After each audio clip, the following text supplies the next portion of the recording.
Hey Booktube, it's Eric. I am back with another video. I still need to do an intro video, I know, but looking at the things that I'm going to show today, which I picked up at used bookstores and thrift stores yesterday, probably is going to give you an idea of the kinds of things that I like as far as books go.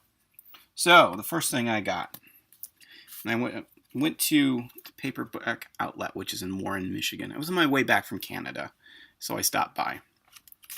And I picked up Longarm and the Golden Lady. Now, some of you are probably going, ew, 80s adult westerns. Yeah, they're cheesy. There's a reason I picked this book up, and this was one of a handful of books in this series that was written by 50s pulp writer Harry Worthington, who I've talked about before.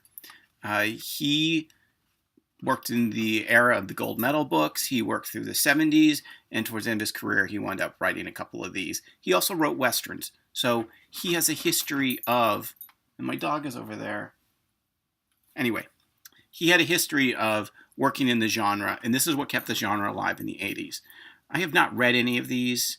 My impression is that especially the early ones are probably a lot more tame than some of the more explicit ones that came along. But because I'm interested in his writing, I picked that up. From there, I went to a very famous Detroit area bookstore, John King Books. And this was the store I went to was the one that's the north one. So this is in Ferndale, Michigan. And I kind of poked around, and I wound up buying some stuff. First of all, this book was actually $2, like the sticker says. I wound up picking up some stuff off of the cheap books. George V. Higgins, who was a great started in the 70s crime writer, very influential on Elmore Leonard. If you've ever seen the movie Friends of Eddie Coyle, that's based on his book. There was another movie, and I'm totally blanking on the title of it, that came out a couple years ago with Brad Pitt that was also based on one of his books. He was a prosecutor who started writing crime books after spending hours and hours and hours transcribing tapes of mafia types talking. And I've got a couple of his books. I've only read Friends of Eddie Coyle, but this one was $1, so I picked it up. I found this on the 50-cent shelf. This is A Men's Adventure, Raven. It just kind of looked kind of interesting. 50 cents, why not?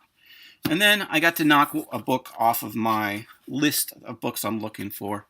This is Jesse Sublet's The Rock Critic Murders. I have not read any of his fiction. I have read his one really good nonfiction book called Never the Same Again, which is about the murder of his girlfriend in Texas in the 1970s and his guilt around it and dealing with it. That's a great book.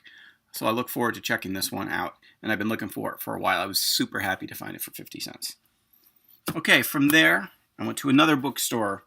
This one doesn't really have used books. I went to the Book Beat, which is in Oak Park, Michigan. And looking at their crime, espionage, thriller section, they have a lot of stuff that don't expect to see on the shelf now. They had some hard case crime books that were a couple years old. They had reprints of John D. McDonald, trade paperback Travis McGee books, which I haven't seen many of out in the wild. And I was shocked, super shocked, to find on the shelf, as if it had been sitting there since the 1980s, Masks by Bill Pronzi. This is a Black Lizard book. In addition to hard case crime, I do collect these Black Lizard books. Port Tropique by Barry Gifford. And this one was on sale, so that was really great. Untouched, like perfect condition, never been read. And then most impressively, wow, I'm not even the world's biggest fan of this author, even though I've read a couple of his books. But, you know, brand new off-the-shelf copy of Black Friday by David Goodis. You know, $4. I think all three of these together were $12 and some change. Yeah, $12.07. So that was a score. Across the street from there is a Salvation Army, and they had a huge media section. Salvation Army had never been in. People were buying DVDs, there were all kinds of CDs and records that I didn't bother looking through, but I found a couple of books. And books at Salvation Army around here typically go for 20 cents a piece, and I picked up 6 books, and they charged me $1 and a nickel. And some of these are in rough condition, so I'm okay with paying less than 20 cents a piece for these. Michael Moorcock Elric book, The Weird of the White Wolf. Donald Goings, Swampman. Now this guy, somebody I've heard of, who's a African-American author writing crime novels.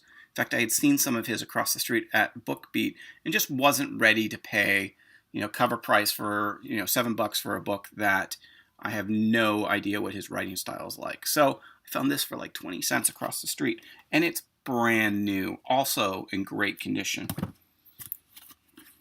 Legacies by F. Paul Wilson. This kind of looks like kind of an interesting horror thing.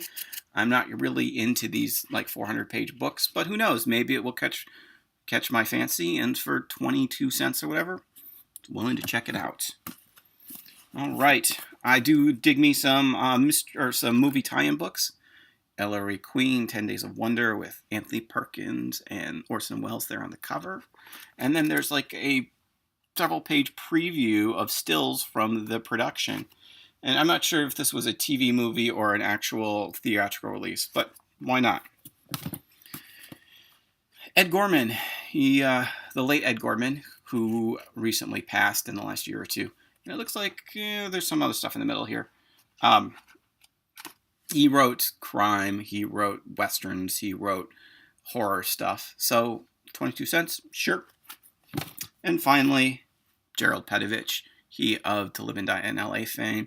Usually this would have been like, I don't know, but for 20 cents or whatever, sold. So then I went to another Salvation Army, and they were having a sale, and I bought 2 DVDs, 2 cassette tapes, and then all the things I'm going to show, and my total bill was $3.25 or something. Got an audiobook of John D. McDonald's Darker Than Amber, read by Kevin Conway, and I want to say that maybe Kevin Conway is maybe the guy that did the voice of Batman on the Batman cartoon. I have to check that out, but I think he is. Either way, he's an actor, Tony Award-winning Broadway actor. That was cool to find. VICAP, this is more 80s adventure kind of stuff. Police related. Norman Spinrad, who is one of those 70s social science fiction writers. If you have not read Agents of Chaos, that's a great killer book. And he, I found this one, so I have another one of his books to add to the collection. I love that cover too. What is this one anyways? Looks like it's about television. It looks like it's network, basically. The movie network, that is. I actually found a copy of this recently, but for less than $1, another copy of Peeper by Lauren Esselman, which appears to be his kind of parody on hard-boiled detective stories. And then finally, probably the most controversial pickup, L. Ron Hubbard's The Great Secret. So L. Ron Hubbard was a science fiction pulp writer long before he became a controversial, quasi-religious hack. Yeah, Scientology doesn't come after me. You know what? I don't care. These are one of his stories from the golden age of science fiction. And I've always been kind of curious about reading his stuff. Not like the later whatever, but I figured for less than $1, sure, why not? Anyways, that's my haul. And if you like it, hit the thumbs up. If this isn't your thing, hey, just move along. Tell me if any of you know these books or any questions about them, and I'll catch you later.